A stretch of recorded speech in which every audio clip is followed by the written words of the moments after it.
YouTube, it's echobear. Today I want to read an app for you guys. It's called Road to Be King. Before I get into talking about fun stuff and talking about why I like and dislike this app, let's get through serious stuff. Road to Be King is made by Noodle Cake Studios Inc. and is an endless runner beat 'em up type app. And the first version that was released was March 1st, 2016. So this app pretty much functions as any other endless runner. You run endlessly. But this one is a little different. It has different levels, different aspects, and different types of things to interact with. So a lot of times people compare endless runners to Temple Run, where it's like it's running and all you have to do is react left and right. This one you can pretty much control everything. You just put your finger on your screen and then drag around to move your little character around. So this makes it a lot easier to dodge in between obstacles, get around enemies, attack enemies, collect gems, all the stuff that this app needs you to be good at. So control-wise, this game is just super clean. It's fantastic in that aspect. Pretty much the game functions as any other like infinite runner. You just go forever, collect what you need to until you run out of life, and then boom, start again. This one has a couple different things that are pretty interesting. It has power-ups, which you can either get like a bow and arrow, Midas touch, invincibility, but there's a catch to that.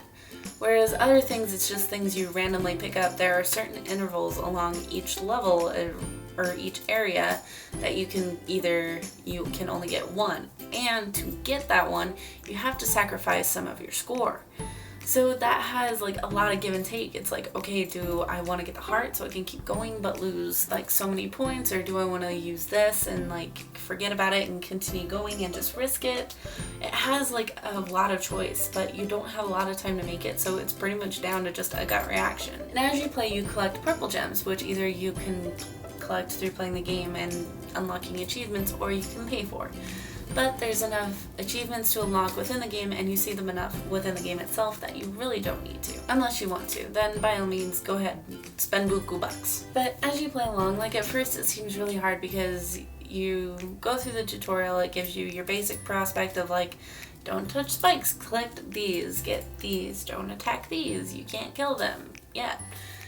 And you just kind of go along through that and explore this little world that it's given you. But you also kind of learn along the way. Like, it doesn't really explain your little power-up bar that you have along the side.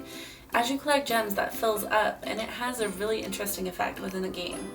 You can get certain power-ups that are triggered each time that it fills up, as well as every time it fills up, the bar gets a little bigger and the music that's playing within the game becomes more orchestral.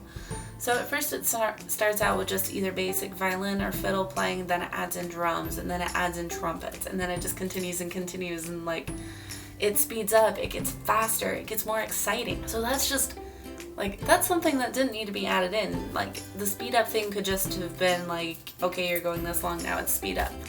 Or like it could have just had a certain soundtrack for each area, but it has something that affects is affected by your gameplay that plays into the sounds you're hearing and the speed of the game and how hard the game is. So it's like the better you do at the game, the harder it gets, which is an awesome concept. So for everything this app has, like, I know I usually like mark down apps if it's like some type of game I've seen before, some kind of genre of game that I've seen a lot. But even though this is an infinite runner, it's super creative and super interesting, so I'm gonna give it a 10 out of 10. It's absolutely fantastic. It's so well executed. There's so many little fun things to discover within this app, and it's just fun to play in general. Like, it's not super hard to pick up, it's not super grating on your nerves, like having to do monotonous things over and over again because it's randomly generated. Like, it's just such a creative and fun app that I think it deserves that. And I think you guys should totally check it out because it's just so much fun to play. And it's still relatively new, so if you want to get your name on high score, it won't be that super hard. So with all of that, you guys have heard my opinion. Go out and make your own. Go play the game for yourself, like always. But thank you guys so much for watching. Make sure to like and comment down below, hit subscribe, and I'll see you guys all later. Bye!